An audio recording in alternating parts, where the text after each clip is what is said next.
There's a big gap here in this door frame. I took some insulation from the window project this summer and set it aside. We just need to get that installed around the window frame to keep the snow from coming in this winter. These are the old beam platform kind of legs that we've just recently replaced. They can go out to the rail car or maybe in somebody's firebox or pit. Inside this storage cupboard there's no tabs to securely hold those shelves. I was thinking maybe we could use that old 2x4, do something to cut some legs or some way fasten those shelves more securely so things aren't caving in. This is the electrical box that's under the carpet, part of the whole sump pump sort of system. I'd like to properly cut and install a cover that's still soft on the feet and suits the gym needs, but one that marks that as electrical. So in case of fire or something like that, it's easily found. The platform that slides open and closed underneath the trench, or on top of the trench, is a great idea. With these are like refrigerator casters that are installed. However, this doesn't really slide in and out as easily as we would have liked. Just wanted to be able to make it quick access, easy open and closed. Wondering if somebody else has a better idea of how we might do that. Right now it's pulled back and forth with these yellow straps. Of course, low budget project. You know, maybe it's just a matter of getting things set up a little bit more accurately so it's easy to. This, for example, is one of the coasters. Those could be epoxied in the floor and everything tidied up a bit. Maybe it just needs some guides or something. This is the mirror just to the left of the dance floor. It's been cracked like this for a few years.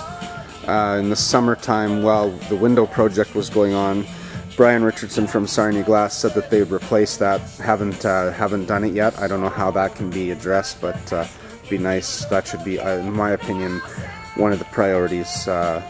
These are the doors in the recreational change room. I was wondering if there's a way to put some kind of a stopper so they can only open, you know, maybe just a little bit, I don't know, there's got to be some way to prevent this paint from coming off. It just looks ratty. In our facility, we try to keep it nice and it just doesn't look right. It's unfortunate that wasn't thought about when the building was built. These are the new set of beam legs. Like I showed earlier, those wooden ones can go in the garbage, but these ones are much nicer. And if there are mats that butt up to the edge of the beam, there's no gap, so there's less chance of a kid twisting their ankle or something like that. The beam ends here and here are being shredded or torn. Kids pull on that. Unfortunately, that happened over the weekend at the open house.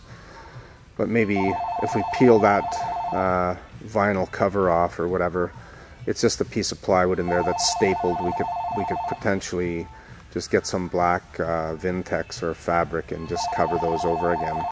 This is where the floor area meets the dance floor. And what I was thinking and discussed briefly with Kurt is the notion of having this all cut exactly the same, so there's no little jogs in it like this edge. And then somehow the Tricellin foam is 1.25 inches, so, or actually this is the new 2-inch one. So we need some type of a transition that would slope down on a 45 or something. And then if it was made out of wood, then we could put a Velcro strip on it and then cover that seam so it prevents the edges of the floor peeling up and getting all ratty over time. You can see how that Velcro is starting to peel up, and that's Velcro starting to peel up. It would make for a nice even edge, and that edge would save the floor. The life of the floor would be increased because the edges wouldn't peel up. This is the entrance to the gym from the change rooms, and over there the same from the lobby. I'd like to do the same thing, make some type of a threshold that sort of worked its way up to the from the 0 floor level up to the 1.25" or 2" thickness. We'd have to measure it, but somehow make a transition that prevents in the long run those edges of the carpet bonded foam from peeling up. You can see the weaving in the trampoline bed is starting to break down. Imagine this trampoline bed is about 15 years old. I traded 11 trampolines from the school boards for the bed and springs, and a mini tramp bed and springs from Dave Ross in Toronto, because the club didn't have any money. That would have been back around 87. Yeah, so it's definitely over 20 years old. Anyways, we can reweave this bed, so we could buy the tramp strings from Dave Ross. It's also happening on this end. And also over time, the springs stretch. I think we've replaced the springs once.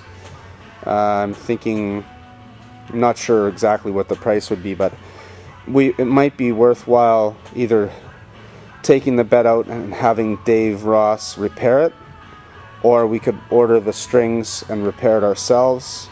Hopefully there's some instructions on exactly how to do that.